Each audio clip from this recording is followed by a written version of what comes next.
UPR, UPR, 6 Park Rangers are on the up and up. UPR, UPR, now we're heading for European Cup. Hello, I'm not David Fraser and I'm not Paul Finney either, but this is definitely the QPR podcast. The three amigos aren't with us tonight. Finney was going to be up until an hour ago, but apparently it's been murder at the florist today. Although he said on the plus side, business is booming, or should that be blooming? And we'll leave that as the last pun for the evening. So I'm joined tonight by a debutant and a second-timer. But before we get started, reminder you can listen to the pod via iTunes, West 12 Media and Indiars. You can follow us on Twitter at QPR Pod, and Facebook is the QPR Podcast. Also got a couple of announcements. The beers, big thanks to Bill Simpson for donating the beers tonight. Bill says there are 5 R's going on a stag do to Germany on March the 17th and they want us to be able to join in with the boozing. Can you give a shout out to the stag, Al Atwood, plus the other 4 R's, me, Ali, Nick and Russ. And they're all White Horse regulars apparently, so good luck lads and hope you get through it okay. And also the winners of the Halley Inc. prints are Gerard J. Walsh and Stuart Morley. So there we go. Okay. Well, we'll start with Alison Jameson. Hello. Who's making her second appearance on the podcast. Yep. So how's things with you? All good. Thanks for having me back. No, it's a pleasure. It's a pleasure. And what have you been up to? Note. Work and football. Work and football. That's about as exciting as it gets. So are you a home and away person or mainly home? Mainly home. I have been doing less aways this season. Actually, haven't done a single one. Right. There is still time, but yeah, I've been home this year. Yeah, that's sort of a shame really, because I mean I haven't either, but we've generally been doing better on the road than we have at home. Absolutely. But I'm sure that's about to change. We've done all right the last few weeks, and Rotherham at home on Saturday. We'll talk about that later, but you'd think that should be a shoo-in, but this is QPR. And we're also joined by Danzel, who's making his podcast debut. Hello. Hi. Now you run a quite interesting site, don't you? QPR Archive. I do, yeah. QPR.archive on Instagram. It's a relatively new project. Okay. And what inspired you to start that up? Good question. It's I've been supporting QPR since I was 8. Uh-huh. And I remember when I started, that was the sort of glory years of the Jerry Francis team, finished 5th in the inaugural Premier League, and I grew up in sort of southwest London. Most of my friends were Wimbledon fans or Chelsea fans, but there was a sort of residual fondness for QPR. I think it was a team that people like to see do quite well, and I sort of feel we've just entered quite recently. Really, we've begun to get that back. Actually, like after the sort of circus boutique years. And I've personally started feeling much more fond of the team, the players again. I think it's sort of been heralded by Holloway, the badge, but it sort of suddenly feels like watching QPR again, to me, anyway. No, I totally agree. I mean, Ali, I don't know what you think about that, but it seems to be on and off the pitch as well. I mean, on the pitch, all the players are sort of getting involved in the celebrations. They all seem to be a quite happy bunch at the moment. Yeah, there definitely seems to be a much, much better buzz on and off the pitch. Like you said, how many times in recent years, have you seen a goal celebrated by the entire team with the biggest bundle you've ever seen? I mean, it is really lovely to watch. That's after some really attractive football. And everybody seems to have a buzz again. It's lovely. It just wouldn't have happened with Pascal Chimbonda in the team, fundamentally. Well, I think that's the key, isn't it, in a way, of slowly but surely getting rid of some of these big earners and the bad eggs, if you like, as Joey Barton called them. Well, that's exactly it. And I sort of feel like actually we've only really just hit that sort of watershed, but suddenly now we've kind of got, if you look at it, we've got like a shirt that looks like a QPR shirt. We've got, I sort of love seeing Holloway and Bertram in the dugout, because actually there's like this sort of there's like this like thread actually where Bertram played under the last Holloway team. Holloway played under Francis. Francis played in the great side of the sort of 70s with Venables. He had his team, played under Les Allen. He was in the team that won the cup, and suddenly you've actually got a bit of a kind of family tree that's continuing. And you've got obviously got Sinton as well. Well, yeah, and Ferdinand upstairs. Yeah. Furlong. Yeah, exactly. And it sort of feels like a proper club again, rather than this, like I say, this like circus for people who are just sort of managing the decline of their professional footballing careers. Yeah, I think that thread really was broken when we had the likes of Briatore in, and it was just, you know, it went from everybody knowing everybody had something to do with the club, whether they be a player, a manager, a coach, or just a regular fan. You know, we all knew someone, all knew each other. And then when all of this boutique club stuff started happening, it kind of lost its soul a little bit. And it kind of feels like, it's been a long road to get back there, but it feels like we are going back in that direction. Yeah, completely. And that's exactly actually why I kind of, and it's not it's not like a big or fancy thing, but it's just all it is like a kind of, you know, pictorial like scrapbook of QPR's history and character, and like some of the personalities and moments that have gone into making that, and some of them are like, you know, quite silly, but like I say, there's like a fondness and a warmth that I think people have for QPR that was lost. Yeah, I mean, bit by bit, that whole era has been dismantled, hasn't it? Apart from the comfy seats and the blankets, in place of the season ticket holders who've been there for years, which was pretty low. Yeah. I mean, I think the only good thing to come out of that era really was the 4-year plan film, because I mean, probably one of the best football films that's ever been made at the expense of our club, of course. Yeah, but that was exactly it. You know, we were a laughingstock. Yeah. And it'd gone so quickly from actually being, like I say, a team and a club and a place that people were, the football community at large, I think, was actually quite fond of, and we sort of punched above our weight in terms of contributing to like the football fabric of the country. Yeah. Well, so moving on to the present day, and Leeds, by all accounts, I wasn't at the game, but I've read all the reports, I've spoken to people who've been there. We were quite unlucky not to get a win there. Certainly sounds like it. I was sort of interested to see the stats after the game, that, you know, we had relatively little possession. I think it was 37%, but Leeds didn't have a single shot on goal, target rather. But then against Fulham, when we played a decent game against them, I think we had I don't know, very low anyway. At Reading we had 28%. Yeah. So I don't think the possession you can read that much into. No, I think that's heartening. I think that's a team on the road playing quite smart and being quite steely and blunting a home team's edge, exactly as we did at Reading. Well, there was a guy on I think it's called the Optimistic QPR Facebook page. Apologies. Yeah, it's quite funny because it's called the Optimistic QPR page, and it's always full of people being very pessimistic. But and then the optimistic people reminding them that it is an optimistic site. Anyway, it's quite fun. But there's a Leeds fan went on there. Said, very good performance today. I was in the south stand next to the away fans, and to be honest, even though you only bought 700, you were very loud. Was disgusted with our performance today, and we were second best for the majority. So I'm saying a very good point. Good luck for the rest of the season. So I think, you know, you can have all the just backs and you know, twist the highlights to your advantage, but when you've got a Leeds fan saying we outplayed them and when they were lucky to get a point, then I think that tells its story. Yeah, and I think if you look at our recent form and how we had that terrible run of losses, and it just got darker and darker, and everyone's getting grumpy and frustrated again, and we're going further and further down the table, not forgetting that the Championship is, you know, 6-7 points between 8 teams. Okay, we have to keep that in mind. I get that, but as we were getting further and further down, you're seriously looking over your shoulder, going, this could actually we just wanted another year of consolidation, really, and this could go really badly wrong.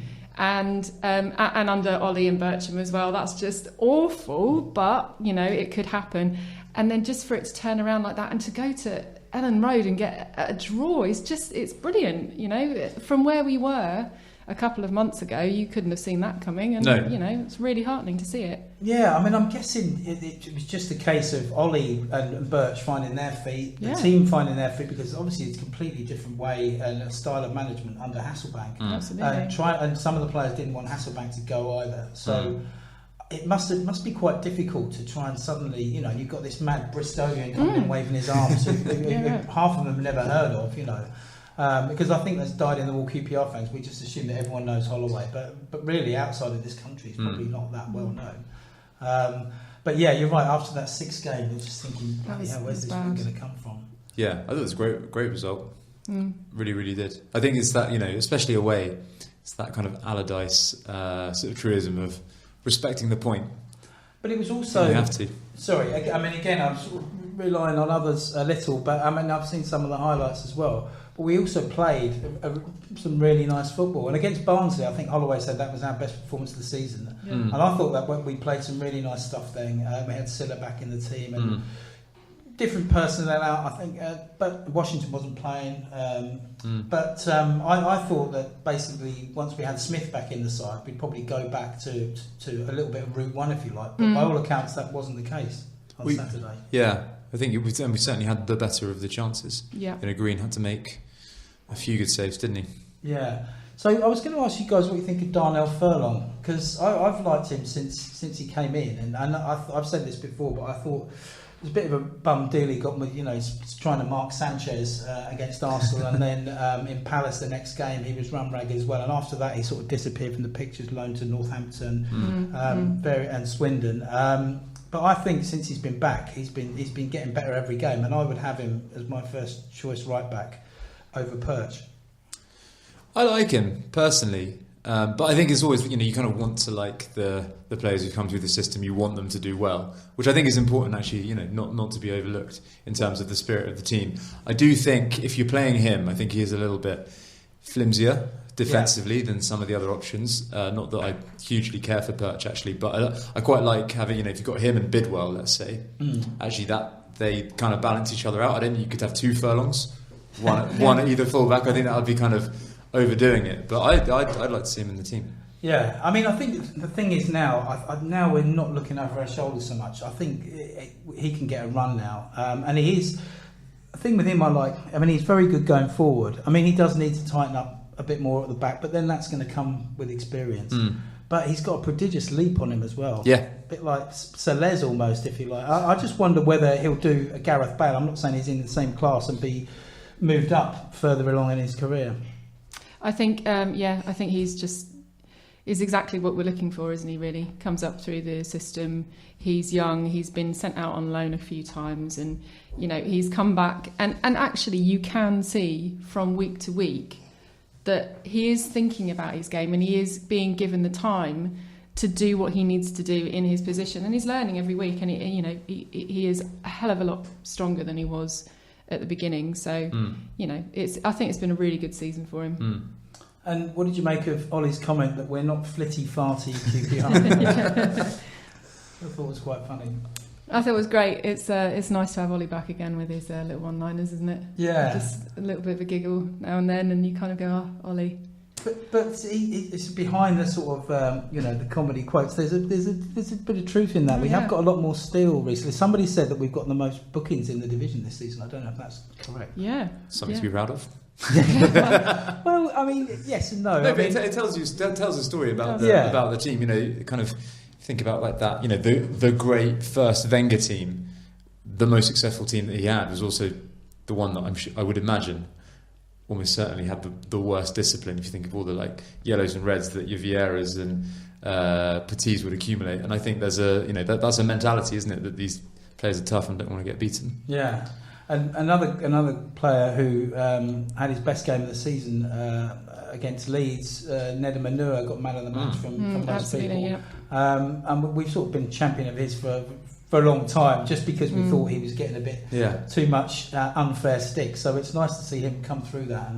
Delighted for Nedum Onuoha.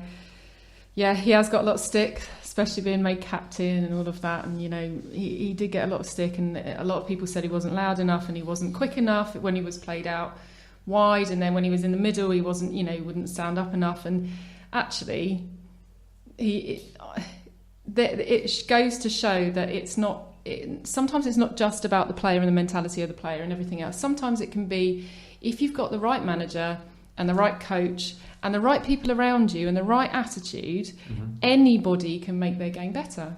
And he proved by getting man of the match on Saturday that even good old Ned can stop. Old Ned. Yeah. I thought I really enjoyed hearing what Connor Washington said about when he came on here. Yeah, it's fantastic to hear that kind of side of it. We all see, we see the 90 minutes maybe on a Saturday. of what happens on the pitch, but actually hearing about what he's doing in the role of captain off the pitch, which is arguably, as important, if not more important, I thought was fascinating. And he's also was the only player with real Premier League experience, I suppose, that we have in the squad. Yeah, and another thing Connor was saying as well, that they organise nights out between them, and as we just sort of alluded to earlier, on the pitch they're together, and I don't think that's an act. They seem to be, they seem to be, they're not in each other's pockets, but they seem to enjoy each other's company. I think one of those. I don't know. So I sit in R block. And because we've only got the one set of stairs instead of the two, it takes forever to get out. And quite often, my brother and I, we sit together. We just sit back and we'll watch the team go off, and everyone's leaving, and we've got to take ages to get out of the club. So we sit there and we just watch what goes on. And something that we discussed the other week was that when the players are going off now, they come round and they do their clap and everything else. There's a lot more of them that do it now. It's nice. But one thing we did notice was that they discuss the game between each other. It's like the whistle goes and they can't wait to say, "Oh, that cross was brilliant," or "that shot was excellent." You can see them bouncing off each other and talking to each other all the time after the whistle's blown, which is, again, going back to a bit more togetherness. Well, I think, going back to what we were saying earlier, we've kind of, finally written off the last of those sort of overpaid, ageing stars, and you've got actually a group of young guys who are on a trajectory together. Yeah. Like, they're all ambitious, they're all building their careers. This is, for most of them, as high a level as they've ever played at, and they've got a lot at stake in terms of their career. And it seems that we're managing to blend all of those individual kind of personal motivations and journeys that they're on with a kind of an ambition for the team as a whole, which I think is, really actually, like, if it comes off, like, masterful management and recruitment. Yeah. Okay, we're going to move away from stuff on the field now, and this Saturday, March the 18th, myself and Ali, amongst several others, will be walking from the training ground at Harlington to Loftus Road to raise money for the Tiger Cubs, which, if you don't know, is QPR's team for children with Down syndrome. This is our 8th walk, during which time we've raised £75,000 and earned a few wins on the way as well, so hopefully that will be continuing on Saturday. So the idea came sort of after an ex-BBC colleague of mine, James Doe, saw an article I'd written about the Tiger Cubs, and he came up with the idea that we could do with raising them some cash. So we had a couple of meetings with Andy Evans and Fiona Hodgson from the Community Trust, and Andy, who and his team does some brilliant work. They took it on, and we're going to speak to him right now, hopefully. Hi Andy, how are you? I'm well. Good evening. Nice to hear your voice. Looking forward to the walk on Saturday. Of course, I can't believe we're about to embark on Tiger Feet 8. I know. I haven't seen that long ago when we sat down with James to discuss the idea. Yeah. I just sort of mentioned briefly how it came about. James can't make it this year, unfortunately. But I think I don't even think I had any grey hairs when it first started out, so it shows it was a long time ago. So we raised £75,000 so far in the last 7 walks. So can you give us an idea of what the money is sort of being used for? Well, Tiger Feet when we started, it was basically to make sure we could continue the work with children with Down syndrome, and that whole project has grown year on year. So all the money that's raised goes to support all the activities that we deliver for not just children with Down syndrome but young adults now, because some of the participants have been with us for a number of years. So we're now providing programs for those who are a little bit older now as well, and it covers. The funds go to all, it's the basic stuff. It's venues, staff, kit and equipment, and also for the odd trip to tournaments and stuff like that. So all the usual costs that you're sort of, to cover the running of a project. Yeah. I've been to one of those tournaments. It was great. I don't know if you remember, we scored a goal and they were all so happy and busy celebrating that the other team went up the other end and scored. That's right. I think we also got goal of the season once as well. Oh, did we? Yeah, one of the boys got the best goal, Fantastic. which I think was captured on film. Yeah, I mean they're all great kids. I've sort of had the pleasure of, walking with. They normally do like the last couple of miles, and they really enjoy it. And it's so good for their development and their well-being. Yeah, I mean, the feedback we've had over the years from the parents, that it's a unique project, and it's enabled their children to develop all sorts of skills, both practical and personal. Whether that's from building their communication skills, to gaining more confidence, or just becoming physically more active. And that, in a nutshell, that is what we're trying to do with the sessions and the programs that we put on. And also, it's important for the parents as well, because I suppose they get a chance to meet up and have a chat about what's going on. Yeah, it provides an opportunity while the kids are in with our staff going through the training.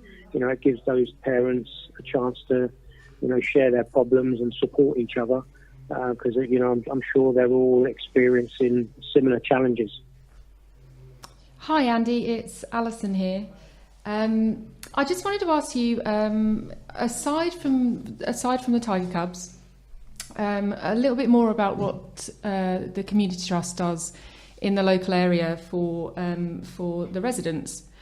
I understand that you do more than it's more than just football. It's everything from stop smoking sessions and being involved with the mental health football clubs and things like that.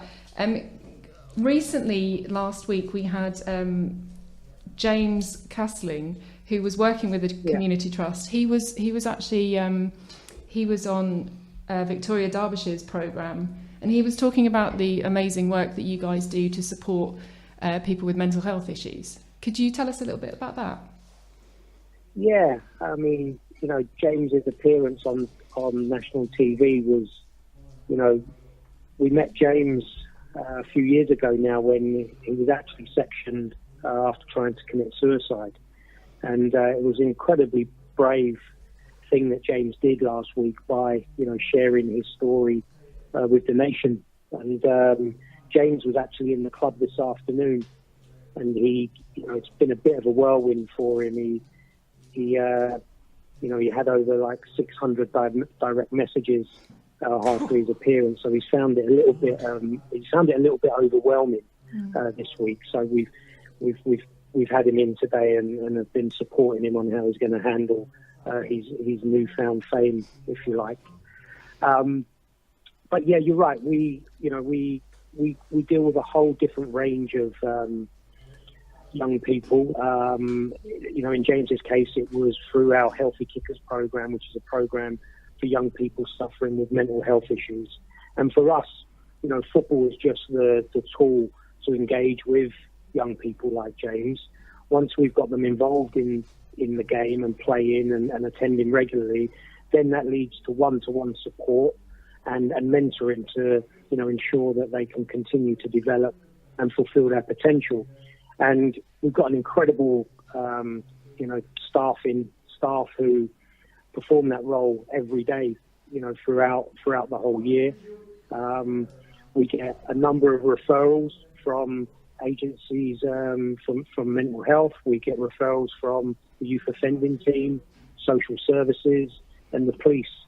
Currently, we've got 44 referral cases that we're working on, which provides one-to-one support for individuals like James. And it's using football and the brand of QPR and the power of the badge to initially engage with young people, and then hopefully through that they can then take some positive steps forward. I know that's something that we're all extremely proud of, and you guys you should be commended for the work that you've done. It's absolutely outstanding. And also, I'm really glad to hear that there's something called the Extra Time Club. So when I'm over 60, I can come down to the club and do a few exercises, which is absolutely lovely. You know, the youngest person we work with is 4 years of age on our mini toddlers, and the oldest person we work with is a gentleman called Peter, who's 89, who comes to that very extra time club you're referring to. So, yeah, we're trying to ensure that all members of the local community around Loftus Road, you know, can have a meaningful interaction with the club. Hello, Andy. It's Dan here. Firstly, I just want to say thank you, congratulations for doing something that I think everyone who supports QPR is or can be very proud of. And I remember, I think it must have probably been the first time that the Tiger Feet team came to Loftus Road. It's like 2009. We were playing Barnsley at home. I think we won like 4 or 5-2. Jim Magilton, and it was single-handedly one of the best things I've ever seen when the team came on at half-time. And one of the kids who was in the team scored a goal, and he ended up running around the whole pitch doing like back flips, front flips, giving it the full kind of Hulk Hogan to the crowd. And it was honestly, I think you're referring to Francis. It was honestly one of the best things I've ever seen, not even just at Loftus Road but in football. It was such a positive thing, you know, home fans, away fans, everyone getting behind it. I suppose my question is, what next? It's been such a success. What does the future hold for the sort of community project? Well, I think for us, you know, we've grown we've grown year on year since we became a charity in 2009. So we saw 22,000 individual people last year, and we're now up to 30 full-time staff. We're having to rip the walls down in the office next week to make space for everybody. So we're continuing to grow. But just as importantly as growing, it's making sure that we retain, you know, the quality of the work that we're delivering on the ground. You know, the exciting future for us is, you know, working closely with the club on Warren Farm, which will for the first time give us actual sports facilities of our own to work out of to deliver to the local community. And also, you know, we've got some exciting plans and ideas that hopefully we could implement in a new community stadium over at Linford Christie. So very early stages on both projects, but, you know, meaning that the trust can play a vital role in those new facilities to make sure that, you know, it's accessible to all the people that will be in and around those two developments. So they're, for us, in terms of big projects in the future, they're what we're sort of got one eye on. And for us, you know, it's just continuing to make sure that, you know, we're delivering the sort of quality of work that was reflected in the journey James made, you know, when he was on TV the other day. You know, if we can make sure that all young people who are interacting with us, you know, can fulfill their potential, then, you know, we'll feel like we're making a difference there. Andy, I mean, you just mentioned Warren Farm and Linford Christie there. I don't know how much you're involved with that. Are they sort of, you know, moving forward? Is there definitely... I mean, I know the Warren Farm thing's a bit further forward, but the Linford Christie, is that still in its infancy? It is very much in its infancy, but, you know, just internally within the trust, you know, we find it quite challenging at Loftus Road to deliver. You know, we could, in a more purpose-built space, we could do more. Yeah. You know, we try and use Loftus Road as best we can, but, you know, if you can imagine, if we were going to a purpose-built new space, you know, we could do so much more, whether that's, you know, contributing to education, health, or, you know, just general inclusion and raising participation in sport. You know, going into a purpose-built space could make a huge difference. And just about you, you're probably, I hate to use the word old, but you're probably one of the last of the old guard left. When Flavio and Bernie swept in, a lot of people went, but you sort of stayed strong. And for me personally, I mean, when we were in our darkest period, the community trust was the only constant that gave us something to be proud of. But how are you finding it now under Ollie and Birch? It's great. You know, it does feel like QPR again. You know, and I think all the senior management team, you know, it goes from the very top with the owners. You know, we just in terms of Tiger Feet 8 on Saturday, you might have noticed our fundraising got a bit of a spike today. We took I did see that. there was a £2,000 donation from the players and also a £1,000 donation from Tony Fernandez. Brilliant. So, Excellent. and from the owners, Ruben Ganalingam has joined the board of trustees at QPR in the Community Trust. Lee Hughes has been brilliant since he arrived in terms of supporting what we do at the trust.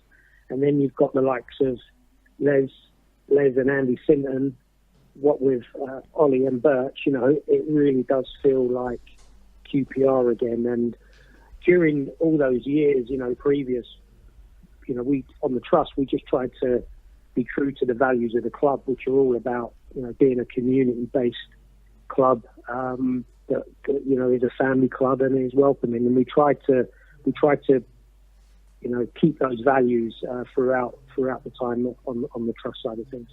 Yeah, I mean, that's well, you didn't just try, mate. You very much succeeded after what I just said earlier. And I know you're far too much of a gentleman to put the knife into Briatore and Eccleston, but can we just say that things are slightly different than they were back then? Yeah.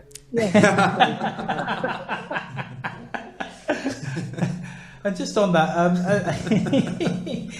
you're probably one of the few QPR fans amongst the sort of in the top brass, if you like proper QPR fans who've been since boyhood. I just wanted to know, when you're in the boardroom, an away game or whatever, or even at home, how difficult is it to restrain yourself when we score a goal?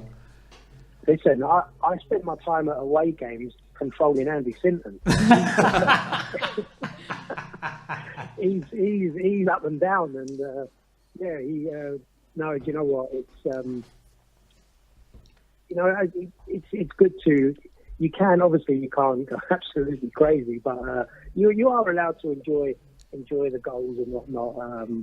And we certainly started to enjoy our away games a little bit more than we have done in recent times. And I'm sure you'll agree, the team at the minute are starting to, it's really entertaining to watch, and it's enjoyable at the minute. Yeah, well, we were just saying. I mean, we weren't at the Leeds game. I take it you were at the Leeds game, were you?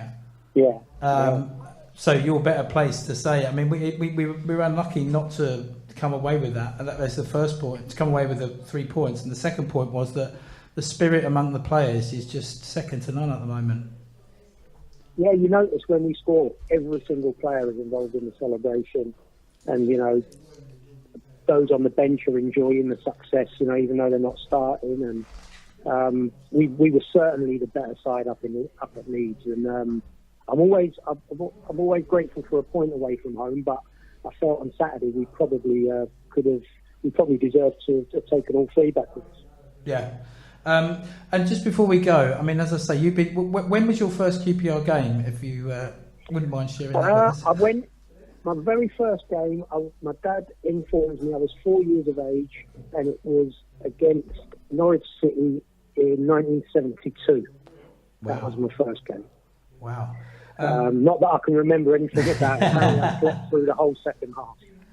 And of all the players you've seen over the years, would you be able to pick out one, or if not, maybe a couple that stand out for you? Yeah, I mean, for me, I was talking with Andy Sinton about this, and they had the pleasure of actually being in a team with him. I didn't realise how good a footballer Ray Wilkins was until he arrived at QPR towards the end of his career. In terms of just, he was incredible, just a beautiful footballer and a real gentleman as well. And it's really difficult, during that period, and having Les back at the club now. Les was always one of my favourites. Scoring 20 goals every year that he was with us. So Ray Wilkins and Les from that era. And then in more recent times, I think under Ollie's team, when he was managing the first time round, there were some there were some great characters in that team as well, and again that sort of togetherness. So, but for me, Ray Wilkins was way up there in terms of a quality footballer, and Les for his finishing. Nice one.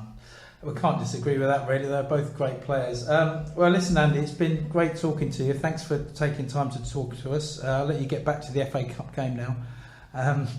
And guess who I'm supporting tonight? Yeah, guess who we're all supporting. Yeah, not often we're Man United fans, but there you go.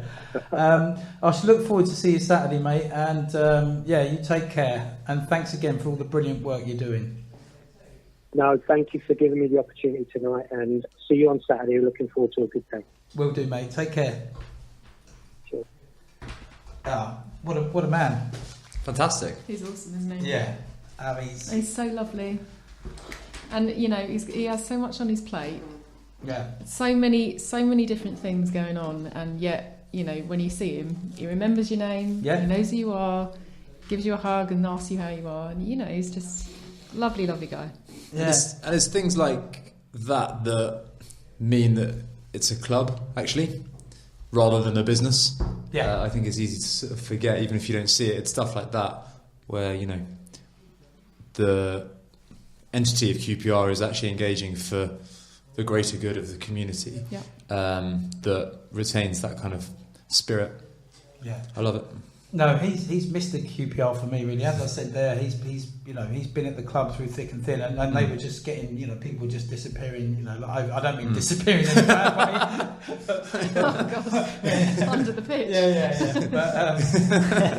But he sort of stuck it out and rode it out, and like he just said then, they basically retained the only bit of identity QPR had, as you mentioned earlier on. The rest of it was just ripped out, really. So I think thanks, Andy, really for keeping that going and making QPR a better place. It's interesting what he mentioned, the stadium and the training ground. The training ground seems to have been dragging on for it has been dragging on for about 2 years now. Yeah, it's been going on for a while, Warren Farm. Wasn't there one resident who was standing in the way or something? Camped out there every night with a placard.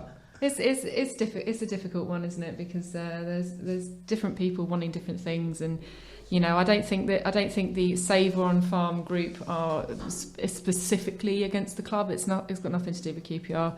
I think it's got everything to do with the council. And I hope that we can come to some kind of a happy medium where we can all actually get on. And if you look at what Andy said was that, a move there can enable them to do so much more, so much not better work, but so much more intense work, following on from all the incredible stuff that they already do, and actually to enable them to do a better job will enrich all of the communities around that area so much more. And actually, as a club, as a community trust with the club, we've got so much to offer that it would be such a great thing to happen, not only for the club, obviously we need it, but for the community as well. Yeah. And where do you both stand on the new stadium in terms of leaving Loftus Road? I mean, it's obviously going to be a massive wrench. But I mean, I've been, as I'm sure you have, right round Loftus Road, and there literally is no room to put anything else in there now. And, I'm only 5 foot nothing, but I went to the South Africa Road end the other week. And even I felt my legs were cramping up. So logistically, you think we probably do need one, but yeah, I mean, I think it's the worst thing that could happen. I think is if you move to a stadium and you can't fill it. So what I'm sort of scratching around for in my head is almost like an example of another club that's really nailed it. And you see so many clubs kind of move, and it's sort of. It's all right, or work, West Ham. Yeah, actually, that's a good example. But then Brighton is, it is such a big catchment area. Yeah. But yeah, it's a good example actually of how they didn't overbuild, and they built it kind of sensitive to the broader needs of the club and the community. So that would do very nicely. But it sort of feels like it's something that will take years. I struggle with change. I'm sort of the same. I'm with you, Chris. Though I mean, I'm 5'6", and even I get squished, and look, there's no doubt that we need something to happen, but I really only have 2 gripes with the ground, personally. The first one being that the family stand shouldn't be where the family stand is now. It just doesn't work. We've lost so much atmosphere. And the second one eludes me. I've lost it. That's all right. We all lose it at times. I mean, I sit in the family stand. I mean, I've been in the lower loft before it was even the family stand, and yeah, I do agree with you. I mean, particularly on weekday nights, you notice it because obviously none of the kids there. I've said before on the podcast, is there any way they can on weeknights you can give your kids ticket to a mate, or something like that. Yeah. I've got the other one. It's come back. So the other one is the away fans. What an advantage! If you've got a big enough following, top and bottom, they're so loud. I was going to say, actually, do you think... Why not stick them somewhere in the corner? I remember going to Man United away a few seasons ago, and we went 1-0 up. Yeah. We got first blood, but they put you right in the corner, right, like from skinny out to fat, like in an inverted triangle. And you shout as loud as you can, but you can't really hear you, it's great because they've got the entire stadium. But then the flip side to that is that when we do have a full house, it sort of G's up the home fans to get going a bit. That's what I've found. Do you think there's any kind of implications on the players? Because presumably, if you are a Man U player or play for whoever, top tier side in a brand new stadium with amazing facilities, and then you end up at Loftus Road. I wonder, it's a kind of maybe not quite as much as Arsenal going to out to Chelsea, Sutton. didn't they, when they came up? Yeah, well, exactly. I wonder if there's, it's something that we can and probably have turned to our advantage actually on the pitch. Yeah. To the slight lack of comfort and the claustrophobic nature of the stadium, which I think would be impossible to retain in a new ground. That's the big worry. Yeah. That's the big worry is if you move, not only are you moving from your spiritual home, but you're also running the risk of losing everything that made it a spiritual home. And part of that is... Yeah, God, well, no one really wants to leave, do they? I mean, not really. Well enough of the thought. I mean, but if we had the same sort of personnel, if and when we did move, like we've got now, like Ian Holloway, Mark Bircham, Andy Sinton, who can't keep quiet at away games, and Andy Evans, all those sort of people with a QPR connection, they will all understand the importance of Loftus Road. And I think with them working, rather than, if it's Briatore and Eccleston, imagine what sort of stadium that would be. I think that's the thing, actually. I think you need, for want of a better term, football people and people who understand what makes the atmosphere at the club special, to be really involved in actually creating the solution. I think it seems they're doing a good job of it at Tottenham. It'd be interesting to see how that works out. Yeah.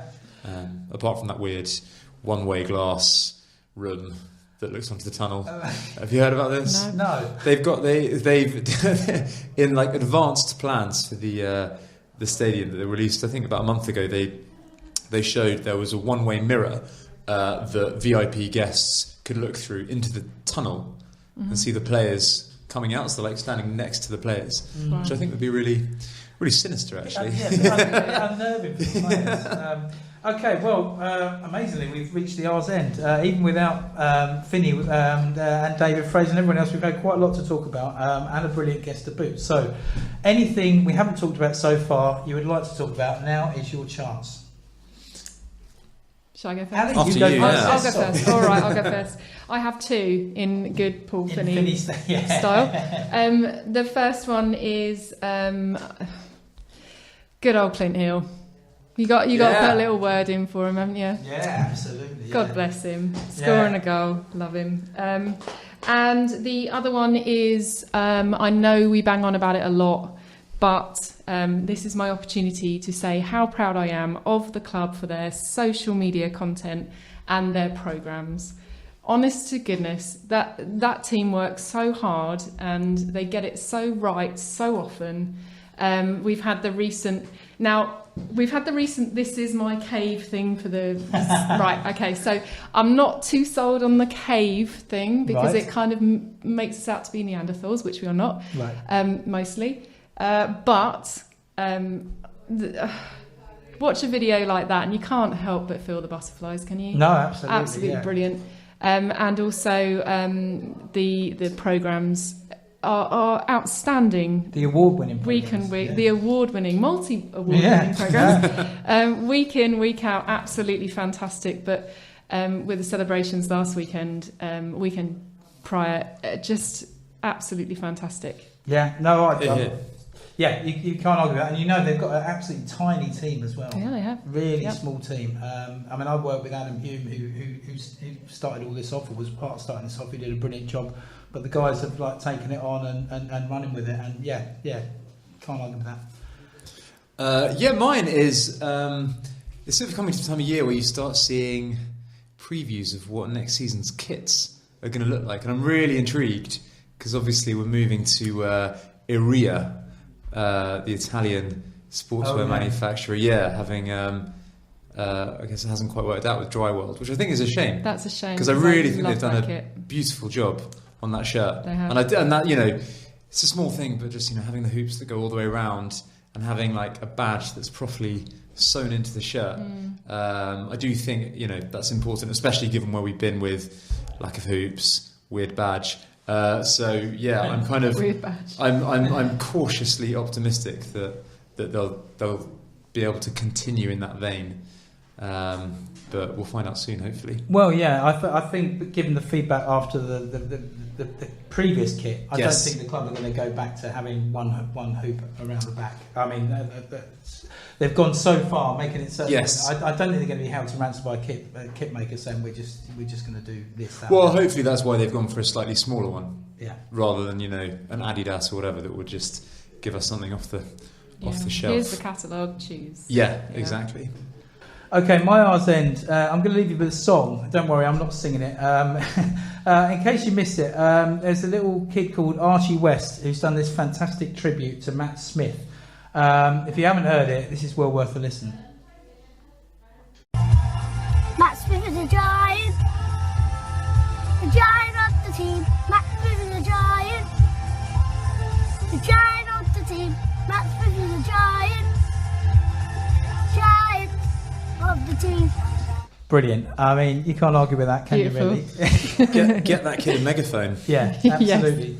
Okay, right, before we go, we've got to have some predictions for Rotherham. Rotherham, who I think only won 3 times, one of them against us all season.